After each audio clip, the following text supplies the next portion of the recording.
Hello, everybody. It's time for our Friday night relaxed Q&A hangout. If you would like to grow as an artist and you can't take an art class, we've got everything you need here at Art Prof: critiques, tutorials, professional development, and workshops. Tell me in the chat how your week was. My week was all right. No major stresses. Oh, and guess what, everybody? Aaron Tveit is doing his Sweeney Todd debut as we speak. It might actually be over by now, but it's a very big day for those of us who really like Aaron. So, congratulations, Aaron, for your Broadway debut as Sweeney Todd. I'm very excited. And I'm trying to decide, because I am going to see it in March, whether I should not listen to any of the recordings that people post online. But the thing is, I don't know if I can do it. It's a long time to see all these clips and not listen to the audio. I'll look at the pictures. But who here thinks I should wait until March to hear the audio? Who thinks I won't last that long and I should just listen to them all? Because I do like the idea of the surprise. I just feel like because so many things are immediately available, we don't have to wait so long. In fact, sometimes I don't like movie trailers because they give away so much. And I feel like the movie trailer is almost a spoiler. And I oftentimes would rather just go see the movie without any other assumptions about what is going to happen. Okay. I don't know if I can do it, Ginger. That's really hard because I follow all the fan accounts on Instagram. And one of them was like live streaming during the break. I'm like, oh my God, I don't know if I could do this. But it's got to sound 10 times more amazing if you see it live and hear it live for the first time, as opposed to having heard all of the recordings. So I'm going to try. I don't know how long I'm going to last. All right. It seems like everybody wants me to wait. I'm going to try. It's really, really hard. Well, tell me what projects people are working on, because I don't know why I started another project. I have so many that need to be done. And yet, some of you may have seen that YouTube video, the short that I posted. I'll put it up here so you guys can take a look at it. But I've been thinking a lot about this disgusting thing that is living outside of my house. It's this wasp nest that they built inside our bird feeder. And it's so mesmerizing, but I also think it's absolutely disgusting. It creeps me out so bad. I can't stop looking at it. It's so seductive. And so I thought, oh, it'd be fun to just do a quick little thing, a silly little pretend movie called The Nest. And I'll make a poster on that. And before I know it, I'm talking to my pretend art director, Ashley, about it. And she's giving me all this feedback. I'm like, oh, I have to work on it more. And now I'm getting into it. I'm like, Clara, you don't have time for this. But I guess, I don't know, some things just, they keep popping up. I can show you guys some of the stills if you're curious. I actually just did one the other day that has the full movie treatment. And I realized later that it's way too dark. It didn't look this dark until I put it on my phone. But this is where I am at. And of course, Ashley has looked at it and determined that it needs a lot of work. But I did have a lot of fun making the images. I can just show you guys really briefly. I'm going to make a reel on this that I'll probably be releasing later tonight. But I've been doing all these different iterations to see, stretching the text, putting it diagonally. This is a different image. There's nothing traditional here. The only thing traditional is I did colored pencil for the text, but everything else is based on my photographs. So I thought this was an interesting test because I am such a traditional artist. And a lot of people are saying to me, oh, Clara, nobody does traditional art for movie posters anymore. They're all digital. And yes, that has taken over compared to, say, in the 80s when they were hand painting everything. But I thought this would be a good way for me to explore from a different point of view. And so that's been my little experiment. And I was thinking to myself, oh, I'll make it this 1 hour project. I'll just throw it together. And of course, now I'm getting involved. It's problem. I can't just do something fast and leave it. It has to become something. Like I wasn't even trying to do that. And it just happened. And we have Nixis. Is that how you say it? Working on a little gouache painting. And let's see. Lisa baked homemade pizza bread. Awesome. This is a very good point, AA, that you tell somebody about your idea so you can be held accountable to actually do it. But the thing is, I just showed it to her for fun, and I wasn't showing it to her to start a project and be accountable. It just turned into that. Oh, wait, you guys, Ashley's here. I love that, Ashley. You're here. Ashley is my pretend art director who is a real art director as well. So she's saying, you totally surprised me with the Nest poster. So cool to see you playing around in Photoshop. My Photoshop skills are not where I would like them to be. So I thought, this might be fun to work on one where I'm not just worrying about the traditional stuff because I'm doing the Dune poster for that. And so this is a really good exercise. And Rocky is doing a wood-burned portrait of your niece. Well, Ashley, I thought it didn't matter because it's handwritten text. Like, isn't it okay to do that?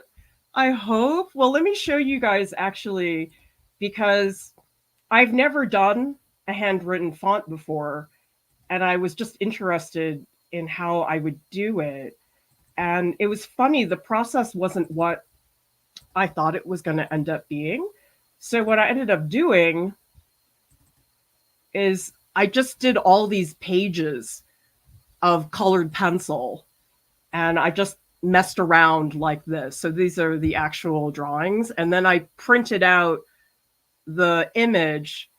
I just drew it on manually with the colored pencil. Of course, it looks terrible. I know, actually, it's bad. But I just wanted to see the look of the texture of the colored pencil to see if that would match. And then I went into Photoshop and I changed up the contrast and stuff like that. And what it ended up looking like, and oh no, don't look at this. No. Ashley's going to be traumatized by looking at this horrible poster. Oh my gosh. I just threw that together. But anyway, I did end up doing something like this where it had this texture behind it because I wanted it to look a lot more coarse. But is that okay? I thought you were only not supposed to do that when it's a digital font. But if it's hand-drawn, are you allowed to stretch it? Okay, you have to tell me. Yeah, because apparently that's like a cardinal sin with designers. If you stretch the font, I learned that immediately because it was one of the first things I did. Yes, Patrick, cleaning your studio does count as a project. And this is a miracle. Does everybody see this? You can see the floor. I left my studio such a mess for such a long time, and I just couldn't find the time to do it. It was just so busy, but it was it was a project. It took a little while. And it makes a good point. I love the idea of hand painting movie posters makes it unique in an age where everything is digital. Well, I was thinking actually from an illustration point of view, maybe this is just where I was looking, but I felt like a lot of the people who are doing illustration, especially in editorial, are quite young. A lot of them are 20s and 30s. Here I am, 47, doing this. And also on top of that, I work traditionally. So I don't really fit the profile of a contemporary illustrator because I think about that as somebody who works digitally a lot, someone who's younger, but maybe that makes me stand out. Who knows? Or maybe I'm just an old fart. Who knows? Retrospective says, decided to start monetizing my channel and content feels so great that I can have some revenue, and I'll think I'll buy a fine liner to celebrate. That sounds like something I would do. Like, oh, if I do this, I let myself buy this art supply that I don't need. Oh, and everybody, I don't know if you guys saw the unboxing, but I did get some egg tempera supplies in the mail this week. This is binder. And I also got a set of paints. And I need to do a little bit more research before I do a live stream because I have to figure out the paint surface. But this is what they look like. And I'm so excited. I've never done this. And I've had to hold myself back because I really want to open one and try. But I promised it would be my first reaction on the stream. So I'll probably do this in about 2 weeks because I need to read a little bit about, like, I don't want to come on the live stream and know nothing. That would be not very productive. But also it's to show you guys how you start learning a paint media totally from scratch. So actually I'm going to do some reels about how I look for information because gosh, there's a lot of information out there. It's so overwhelming. And I just did a little bit the other day and I just feel like I'm sifting through all these articles and you're reading them and you're like, get to the point. Like you have to search so far to find that one piece of information. I was looking up what type of surface to paint on it. And it's like, I couldn't find a straight answer. Tell me in the chat, how many people have had that where you're starting with something brand new, you don't know anything about the material, and you're trying to get information, and it's like this gigantic thrift store, and there's like 2 items in there that I want, but you have to go through everything else. I find it really exhausting because you have to just cut through so much stuff. There's so much filler everywhere you go. Videos where they don't get to the point until 20 minutes in. Oh, okay, good. I feel much better, Ashley, that it's okay for me to stretch my handwritten text. Okay, I feel less terrible. Well, I was really happy I could stretch it because actually, if you look at it right now, I didn't really like the orientation. I actually ended up changing it so that way it was more tilted. And also to make it fit the format a little bit better was also very important. So I'll go and bring those up again for those of you who didn't get to see it. And these are not good, okay? This is just Clara messing around and saying, what about this? What about that? I mean, what sort of blows me away, and I think this is with any art form, there's just so many options. Do I take the text and do I make it tilted? Do I make it straight? It's like, this is one decision, and I feel like I could just do this all day. I feel like it's this rabbit hole of changes. And for some reason, I don't feel that way when it comes to painting. Maybe because of digital, the changes are just so much faster to do.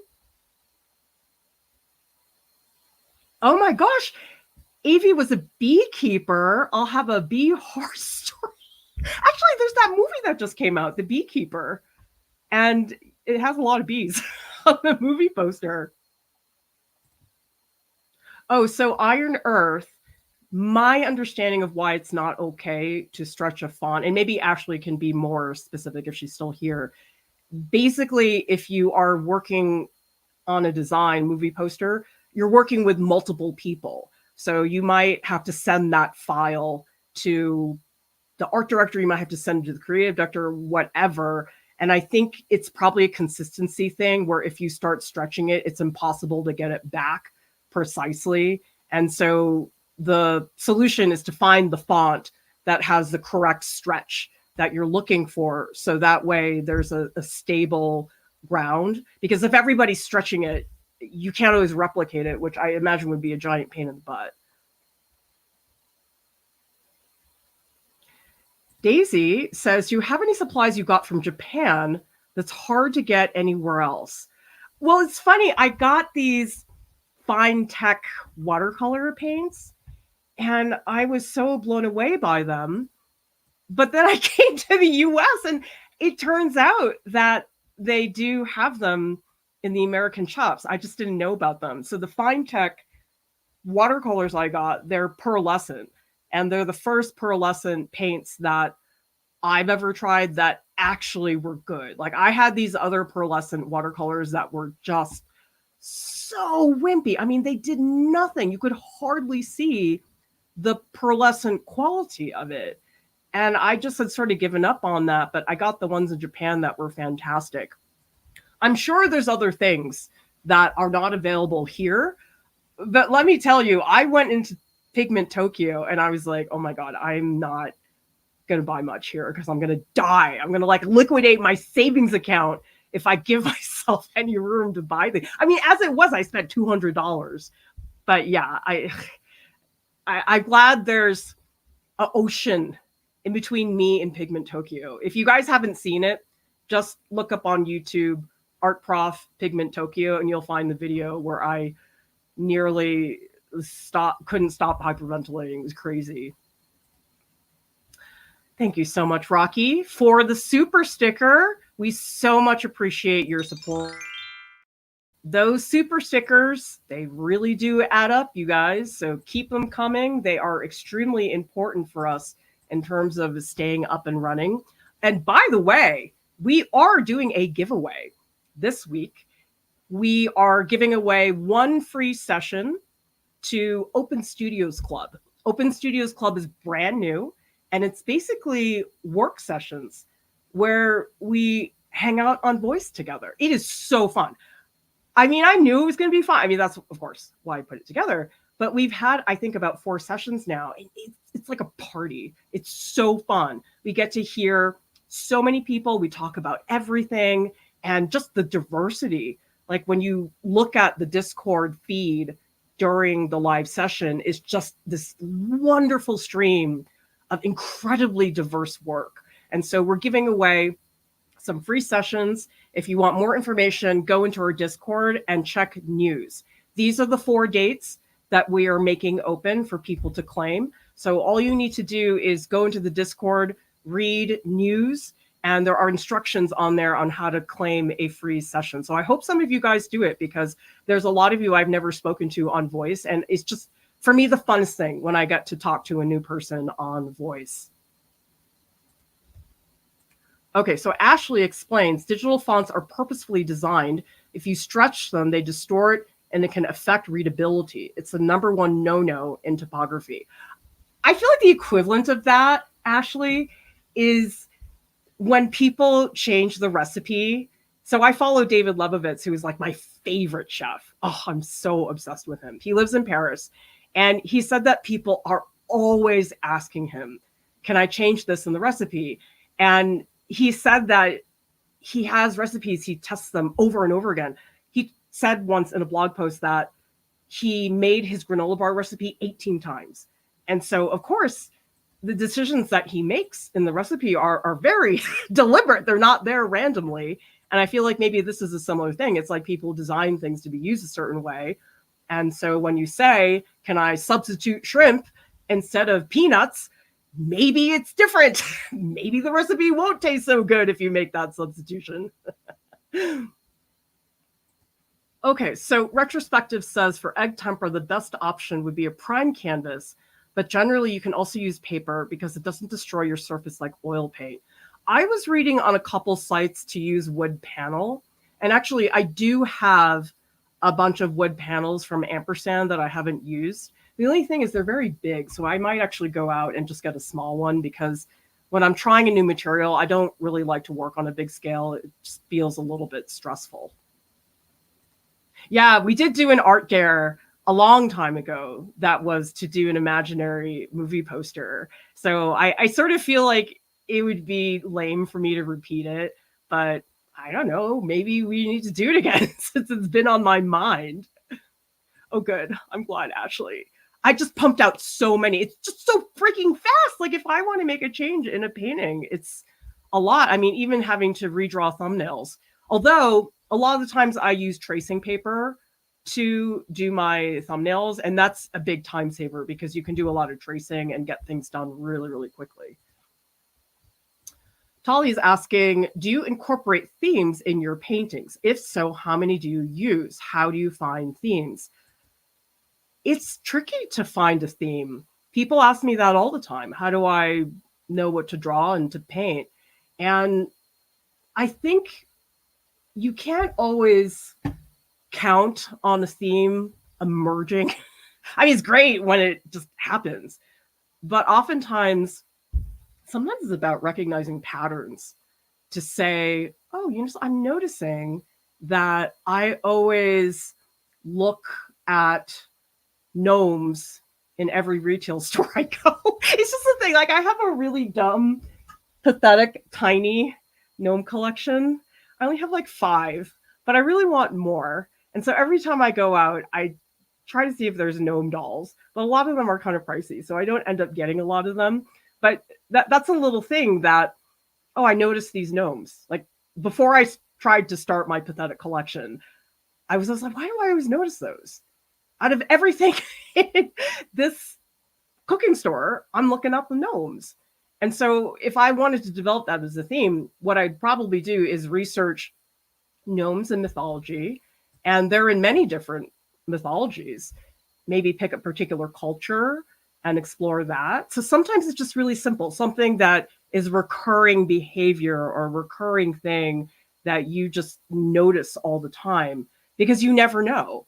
I mean, the wasp movie poster that I made, that's just because there's a wasp nest inside our bird feeder. And I could just walk by and be like, okay, whatever. But the thing is, like, I get a punch to the gut every time I see it. And like, it gives me goosebumps in like a really bad way, but I'm also really seduced by it. And so that's why I ended up using it as a theme, because it just entrances me in the most disgusting way. Like, I can't figure out this revulsion, seduction play it's doing on me. So yes, there's that. The other recommendation I would make, Tally, is when you incorporate themes, keep it really simple. Because actually, I've been reviewing a lot of people's MFA program artist statements, and the best ones are the ones that focus on one theme, and not just one theme, a subset of that theme. Because there's all kinds of big themes that are very powerful. So you could say loss of cultural identity. That's a great theme, but it's very generic. And so you have to figure out, well, what aspect of cultural identity? There's a million things you could focus on. And so really whittling it down to something more specific is extremely helpful. By the way, I would love for everyone to say hello. If you're a lurker and you never comment, just say hi. I just love it when people do that. I know not everybody's comfortable participating in the chat, but people are really nice here. I love you guys. You make me so proud. It's like, wow, there is a place on the internet where people are kind and supportive of each other. I did name my skeleton. His name is Logan. So somebody here has to figure out why his name is Logan. It's not difficult. Oh, good. I'm glad it looks scary, because people have been telling me that they think I would be good at doing horror movie posters. And the thought of it is awesome. Like, I love that dark, creepy stuff. It's just the coolest thing. But actually, you know something? I never saw a horror movie until I got to college, because my parents wouldn't let me watch R-rated movies. And so one of the first horror movies I saw in college was Aliens 2. And I just loved the experience. I was like, why? Why was I never allowed to do this? I mean, I have a kid who loves that stuff. And so she watched Alien and was like, oh, the monster's so cute. Like, that's, I guess she gets a little bit of that from me. All right. So Lisa H is asking about weekend plans. Lisa Abstracted says, bold marks is my plan for the weekend. I tend to be wimpy with my marks. It's really a great idea, everybody, when you feel is a good time, but just to go through in your head, hey, what are some areas that are gaps in my skill set? Something I just haven't done before. Or what is something that I feel I'm not very good at? Because that's hard to do that. There's a reason why we oftentimes don't address our weaknesses, is because it's not fun. It's hard and it's awkward. Most of us would rather just do the thing we're really, really good at. But really, when you target a particular thing in your skill set, that's how you really make improvements, because you're getting to the heart of what really could use some work in the context of your practice. And RF says, can you throw dirty turpentine or mineral spirits in the sink? Absolutely not. Nope. That is really, really bad for the environment. So if you have solvents like that, odorless mineral spirits, you need to take them to hazardous waste. And it depends on where you live, but most towns have a household hazardous waste. And usually it's, I don't know, depends on the town, but 2 or 3 times a year. So I always make sure that I take note of when the hazardous waste is. Some places have a dump where you can go and dispose of things, but usually household hazardous waste is the way to do that. And Rural Groom says plans for the weekend are to make some newer greeting cards. Good, because lazy people like me never make them. So I'm glad that some of you guys do. And let's see. Ginger is telling me you should repeat art dares. Sometimes I want to participate in them, but I end up not having time. Maybe you should have an old art dare. Oh my gosh! That's really funny, Ginger. Yeah, because we have several years of art dares now. People could totally go back and try one. Oh, it's also less work because then I have to come up with a new art dare. Oh, that's very funny. I might really take you up on that, Ginger.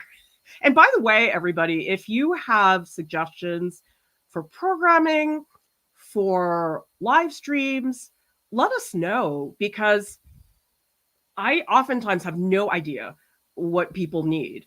And so if you tell us that there's a certain topic that you want us to cover, we're happy to consider it. For example, we've been getting a lot of questions about archival supplies. And so Lauren and I are doing a stream on that later this month, but we're also going to produce a bunch of shorts, reels, that talk about very specific things about archival materials, because that's something that's really hard to get accurate information about. And what I think is important, actually, that people don't think about is that sometimes the archival quality doesn't matter. I have so many pieces where I have zero intent of selling or displaying in a museum or something like that, where it just doesn't matter. But I remember, okay, so here's the cautionary tale for everybody to know about. I was probably 23, and the elementary school I taught at had a school auction. And so I thought, oh, okay, I'll submit some artwork for the auction. And I just got out of art school, and I had all these figure drawings, and they were all on newsprint. And I had no idea. I wasn't even thinking, is this archival? Like, it never even crossed my mind. They did not talk about this in art school. And so I submitted these figure drawings, and I had these mats that I put them in, and somebody did buy one, but it got scraped somehow, and the newsprint was so thin that it ended up ripping a hole. But in retrospect, I shouldn't have done that to begin with, because newsprint is so fragile and it turns very yellow over time. Like, I have a newsprint portrait that my spouse made, and it's actually framed in our living room, but it's really yellow. It's like yellow ochre. And we all know that when you buy newsprint, it's like gray. And so that was a lesson learned very quickly, but it did not even occur to me. But sometimes you're doing wet charcoal exercises to loosen up, and you're using newsprint, and who cares? So that's what gets confusing for people, is when does it actually matter? Oh, I'm so glad all of you guys are saying hello. We have Margaret, Stephanie, Jody, Emmett, Eli Dove, Natalie, Shanae, Detective Lena, Benji. Wow, there's a lot of you guys here. I love that. Thank you so much, everybody, for saying hello. Oh, cool. I'm very excited, Teresa. I was so fun to talk to you on the stage session the other day in the Discord. And I think you all have seen that we are offering workshops for March and April. And so that information is on the front of artprof.org. And I just love the workshops. This is where I really feel like I get to know people. And certainly there's other places like the Patreon group and the Discord and stuff like that. But this is so different when it's sort of like art retreat where it's like you go off to camp together for a little while and this intensive that happens. I mean, without all the Utah mountains and stuff, but it's still really fun. So thank you for signing up, Teresa. And yes, X-Men. That's why it's Logan, because Wolverine, his dog tags say Logan. That's his real name. So yes, that's why my skeleton is named Logan. And Jess Wood is practicing some seascapes. And Lizzie has 2 MFA interviews today, so intense. Do you have any advice for these interviews? I was expecting the intensity, but at the same time, I still didn't feel prepared. Oh, nobody does, Lizzie. If anybody told me that they went to the MFA interview and felt super confident and prepared, I'd be like, who are you? Are you like an alien from another planet? Interviews are so stressful. And having been somebody on the other side of the fence, we know that. Who wouldn't be? It's across the board. And so people say to me, well, I was so nervous. It's like, yeah, but everybody is. So maybe take that as a slight bit of comfort that nobody goes in there with absolute confidence. It's just not possible. But yeah, speaking on the spot in front of people who are evaluating you is stressful. Tell me in the chat, what was your worst interview experience? Oh my gosh. Mine was I was interviewing for a full-time position, drawing position in academia, and I thought this was such an unfair question. They said, what's your definition of drawing? Like, really? You need me to give you a definition? Like, when would I ever do that in a classroom? I feel sort of against defining it because it is such a large subject. And I can't remember what I said. It was something about expression and articulating that through a range of marks. And I remember one of them was almost mad at me. He's like, that's not what it is. It's this, this, and this. I'm like, well, why are you asking? Okay, clearly you had some prepared answer that you wanted me to magically know in advance. And I just felt like that was so unfair to do that. And to say things like, well, but that's this. You said this. And I'm like, okay, dude, just like take what I said, listen, and let's move on. Okay, why do you have to sit there and like criticize that I didn't say what you had in mind? So yes, Lizzie, they're very intense. My advice is to try to let yourself move slower. I don't know if any of you guys have noticed, but my spouse and kids, they've definitely noticed that I have a teaching voice. And when I have my teaching voice, I speak extra slow because what I noticed, Lizzie, is when people are on the spot at interviews, when they're nervous, which they are, they tend to talk really fast. And the thing is, if you talk fast, you're not giving yourself time to think about what you want to say. And that's where it starts to feel a little out of control. So I tell people, Lizzie, all the time, if you're public speaking, you're doing an interview, speak slower. Because in your head, you might think, oh, I'm speaking too slow. But you know something? It's extremely rare that I will be on a stream with somebody or say with our staff. I never tell them you're talking too slow, but I do tell them very often that they're talking too fast.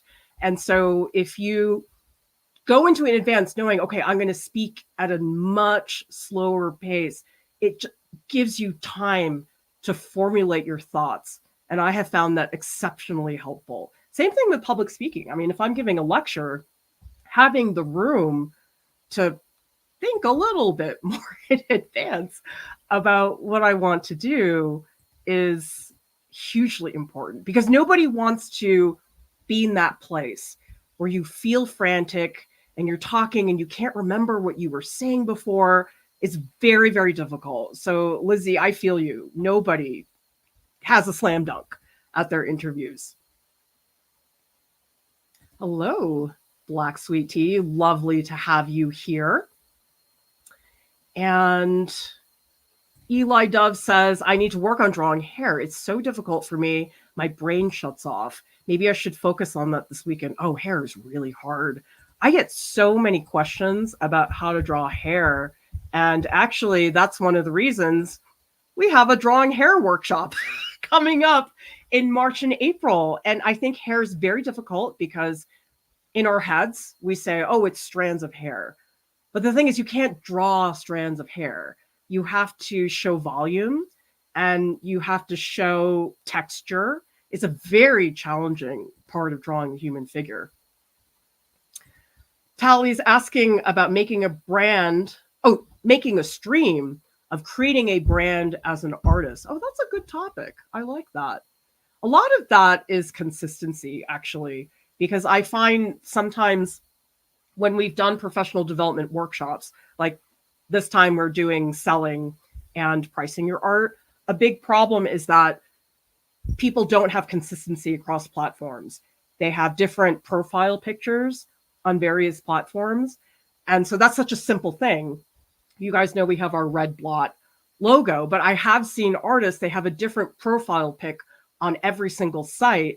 And so if I'm trying to look up somebody on Instagram and I know them from TikTok and it's the wrong profile pic, it makes me go, oh, is that really this person? I'm not really sure. But if you have the same logo on everything, it's like, oh yeah, that's definitely them because I know that logo. So a lot of it is just consistency across the board, which is harder to do than you might think. Actually, being consistent is not an easy thing and it takes a lot of time.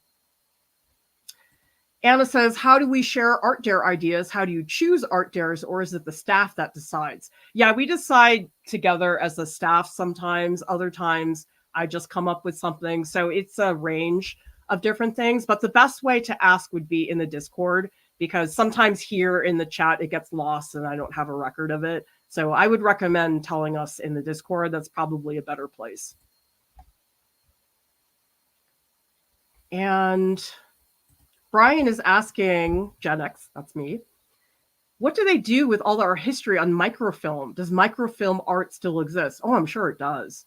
It must be in all Library of Congress, I'm sure, must have that. I mean, I've always wondered, because before all of the digital stuff came along, our history was taught with slides. I had to load slide projectors and I had to go to the slide library and pick out slides and I had to return them. It was so much work. You have no idea how much work it was. And so with digital slideshows, it's like 0.01 the effort that it used to be to assemble those slideshows. But there has to be just mountains of slides in various places, and microfilm, I'm sure, as well. Hello, Lou.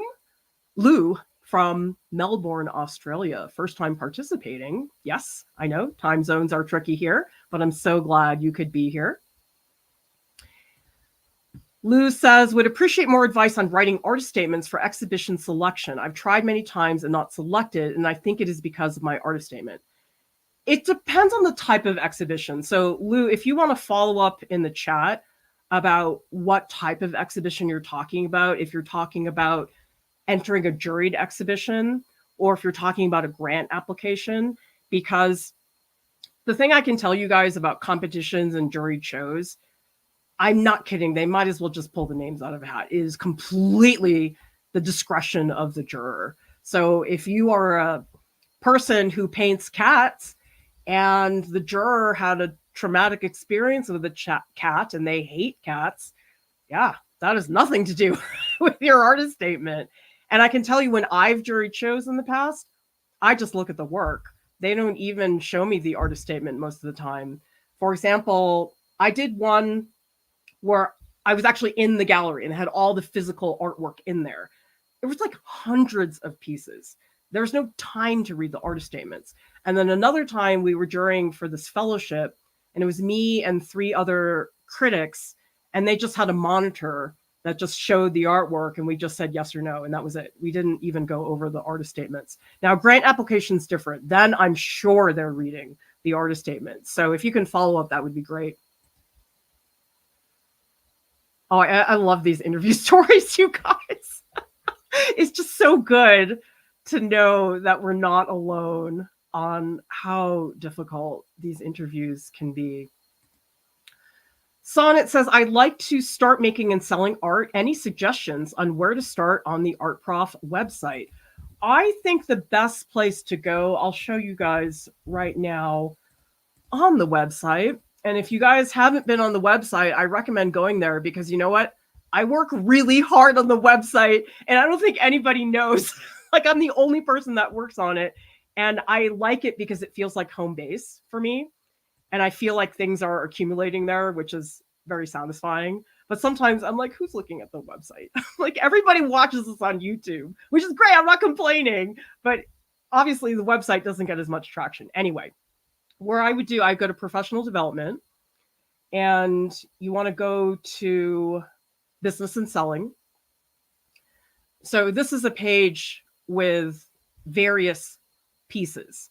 So making prints, taxes, merch, art fairs, there's all that stuff. But the best place to start is here, Complete Guide to Selling Your Art.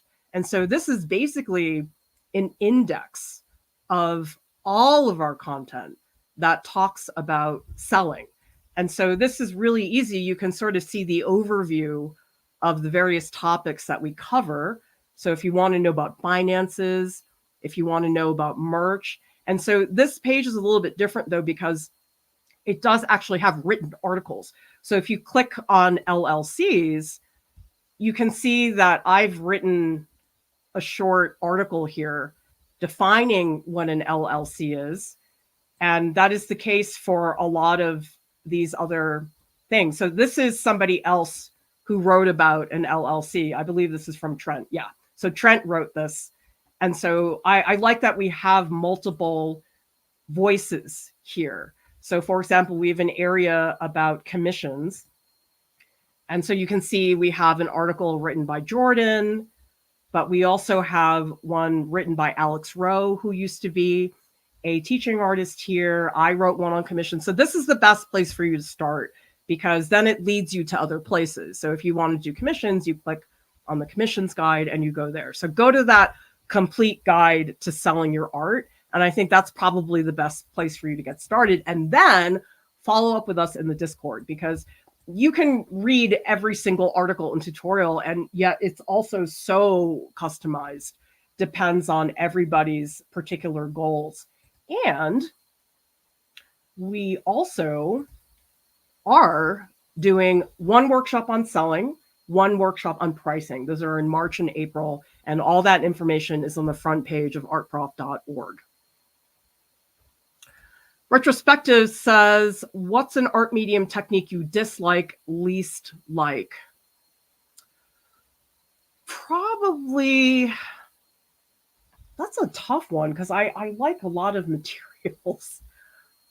I guess in terms of brands, this is sort of scandalous, but I don't really like Copics, the markers, very much.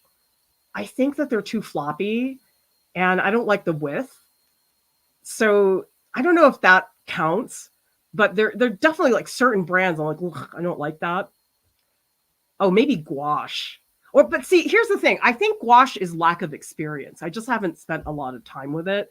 But gouache has never been a paint media that was that appealing to me. I used to think that I liked blobby, solid paint, but actually it's turning out now that I like ink better. So who knows? Maybe I'll go back to gouache and try it at some point. Kathy's saying, how do you get comfortable letting go of art you're selling. I'm very attached to mine. Maybe I just need to make more. Basically, Kathy, when you run out of space and then you're like, oh, yeah, I can't keep keeping everything. Or if you have to move, that's the other option. But if you're not comfortable selling it, don't. Nobody says that you have to sell it. And really, it shouldn't be something that you feel is forced on you. It should be something that you really want to do. Anna says, tips for how much to talk, not talk during studio visits. I always feel like I talk too little or too much. Hard to strike the balance. Oh gosh, it's so hard. I think it really depends on the person, because I've had studio visits where I barely got a word in, which is fine. I sort of am like, okay, good, I don't have to talk. But the worst studio visit I had a curator come, look at my work, barely said a word. I felt like I was talking 95% of the time. It was, that was really painful. And she had a notebook she was writing stuff in, but said barely a word. That was really awful. It was just so awkward. And all right, so Lou is following up. Local council galleries have exhibitions, they have fees, judge, acquisition, and themed. Past 6 years, I noticed they always pick the same local artists. Okay. If it's the same jurors and it's the same people submitting every year, I think that's obnoxious, because you start to know who's who if it's the same juror and the same artist. I think that's really unfair, because unfortunately, I hate to say this, but there's a lot of local art communities that are very cliquey and people are very territorial. I mean, I've been in situations where I felt like I was in middle school again. I was like asking to sit at lunch with people and they were like glaring at me, like it really can be like that sometimes. So Lou, I wouldn't see that as a reflection of the quality of your work, because if that's a community that's doing that, that's just people really not being inclusive. I think that's really frustrating. But again, it is the whim of the juror. You can have fantastic work. And like I said, that juror had a bad experience with a cat. So don't take it personally, really. It's not anything against you. It's just, did the juror like M&Ms or not? And oh, good. I'm so glad, Jody. I hope you guys visit. It always makes me feel really good when you guys tell me that you use the website, because it's a ton of work. Slimy, working on artist statements. Those statements are difficult. I think it's harder than making the artwork, because it's just not our language. I mean, if we had wanted to do that as a living, we definitely would have chosen writing as a profession. And okay, so Lou is following up. Notice it is very unfair and cliquey. Okay, so that's not a community that would be good to exhibit at. And I think you guys will find so much of your artwork has to do with context. There is such a thing as being in the wrong place, because if, let's say you're in a community and a lot of people really like certain things. For example, in Utah, there's a lot of people who paint the local landscape. And if you're somebody who hates painting landscapes, that's probably not a community you want to try to sell to, because they're just inherently not interested, nothing to do with you. And so oftentimes I see people trying to put their artwork in places that just aren't going to accept them to begin with, no matter how good they are. And so a big part of being an artist and selling as well, we were just talking about that, you have to find your audience. There are some people who will just never, ever be interested. And there are some people who will always be interested. So you have to find those people, and it's not easy. You have to figure out where they hang out, and you can't show up and be like, buy my stuff, right? It's not really that straightforward. And thank you so much, Kathy. Love this community. I so much appreciate that. that stuff adds up over time. Anytime you guys can send us a super sticker or super chat, it's very meaningful to us. I mean, our budget is still small enough that I get excited when somebody gives me a $10 donation. I know it's kind of pathetic, but that's how we feel because we are on such a shoestring budget all the time. And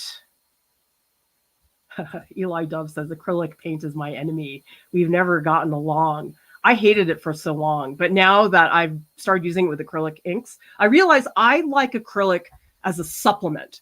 And I guess I was always taught in high school where I first used it that you make an acrylic painting. Nobody ever brought up the option of mixed media. And I realized that what I don't like about acrylic is when it's all acrylic. For me, that's not a very fun flow, but I've been using acrylic to enhance acrylic ink. I've used it as corrections for marker drawings and stuff like that. So I think sometimes we have to figure out what is the role we want any given material to have. I mean, some people do 100% colored pencil drawings. Like I can't do that. I'm not that into colored pencil in that way. I happen to like it where I do watercolor and put colored pencil on top. So I think sometimes we have to figure out where that media belongs in our practice.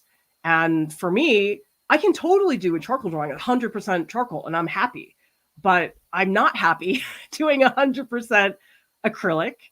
And I guess oil is one I haven't mixed with other things. I feel like oil, I do want to just do oil, but again, it depends on the type of work that you want to do. And we also have Sonnet, who's not a fan either, dries too fast.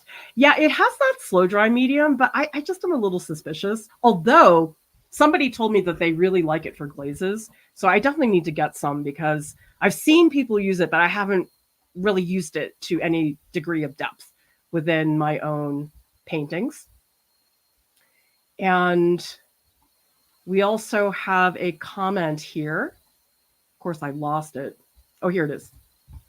Ryan says, you gave the Tombow Mono Zero, it's an eraser stick, a thumbs down, and the Factus Generals, BM2, a thumbs up.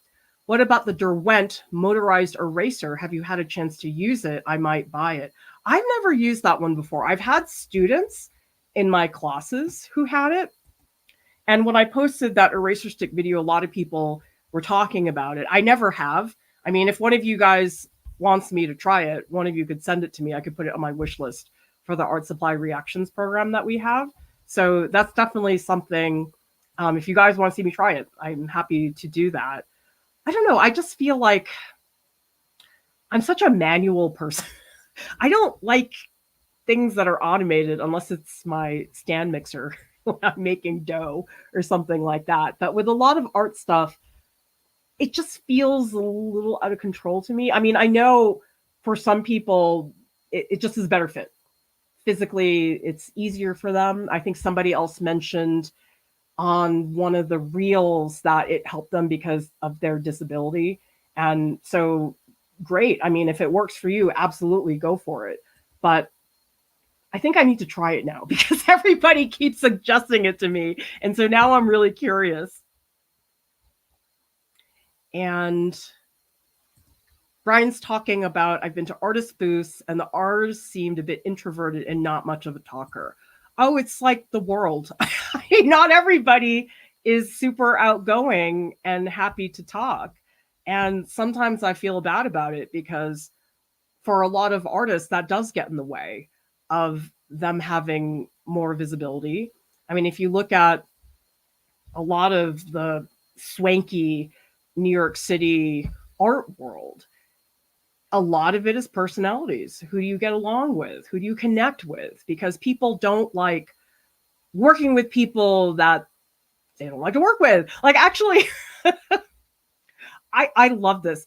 Did anybody see, there was a clip on Stephen Colbert last night where he's interviewing Christopher Nolan, who directed the Oppenheimer movie. And there's this wonderful moment where he talks about meeting Cillian Murphy for the first time, because I guess Cillian Murphy initially auditioned for Batman, but ended up being in the other film as Scarecrow.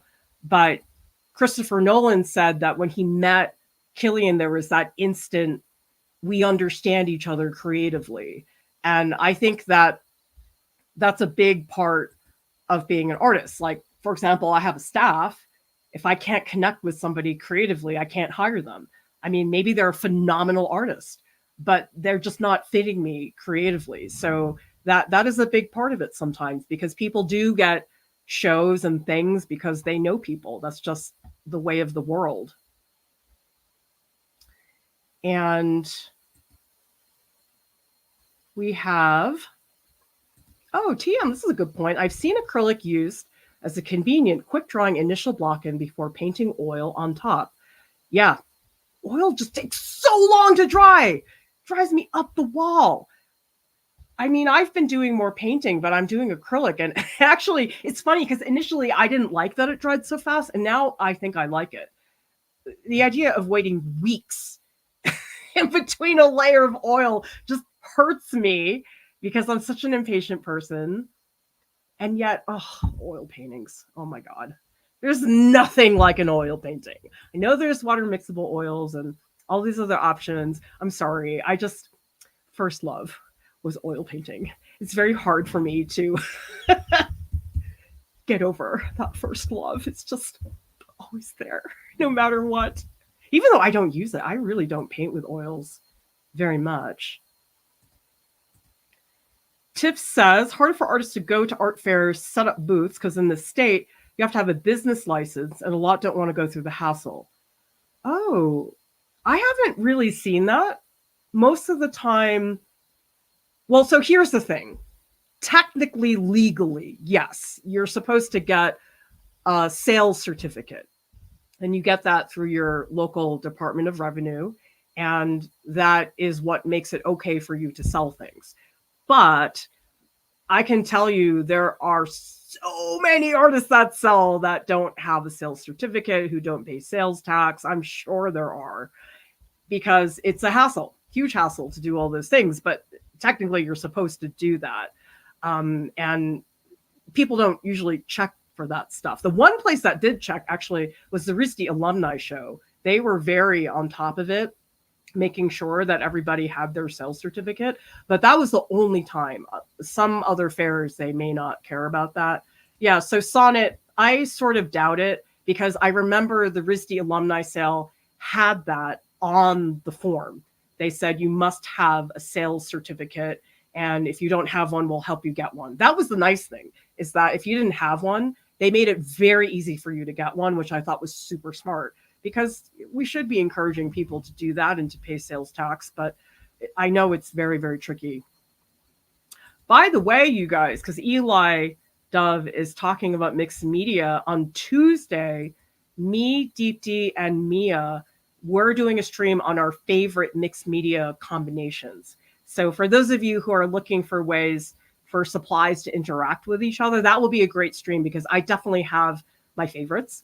And actually, Mia has been doing this thing where she takes graphite powder and she mixes it into her watercolor, and I love the effect. I mean, I'd love to try it sometime, but that would never have occurred to me. Graphite powder and watercolor, like, it doesn't seem like a very obvious combination. So I was just really astounded by that.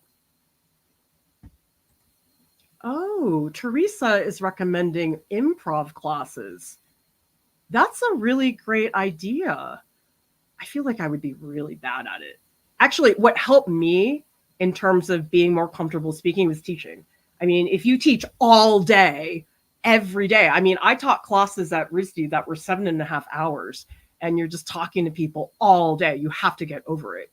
And for me, teaching actually made me feel more confident, because when I was much younger, I was just really shy. Like in high school, I never said anything, but I think it was through teaching that I found my confidence. And so for me, that was very important. Oh, okay. So Tiff is explaining in Washington, vendors require it to turn it in with the application. Okay. Yeah. So usually whatever place you're applying to show at, will say something like that on the submission form, that you have to have that. And Iron Earth is asking about artists in the past who formed groups with other artists, the Dada guys. How does that happen today?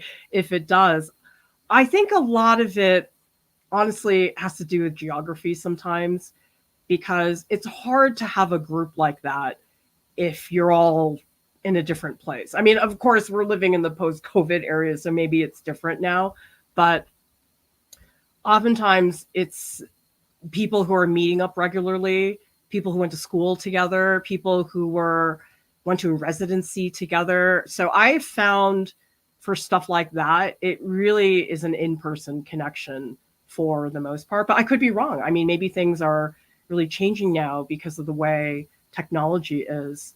But I just know fostering those kinds of connections, it's usually easiest when you can do that in person. I mean, for me, that's where the most in-depth conversations really start to happen.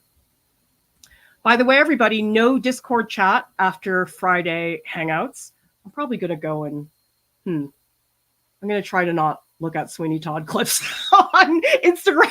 Maybe I'll just watch a Benedict Cumberbatch movie. I haven't watched The Imitation Game in like 2 weeks. Maybe I need to watch that again. Join our Patreon group. This is where you get to share your art in weekly voice sessions. I write very, very long critiques like this, and also a place to make art friends. Thank you so much to our top Patreon supporters. You guys make me so proud. You keep me going, even though it's a major hustle and a huge amount of work to do this. But thank you all for supporting us. Art Prof has a podcast. It's available on Spotify and also on iTunes. And subscribe to our channel for more tutorials, critiques, and business tips.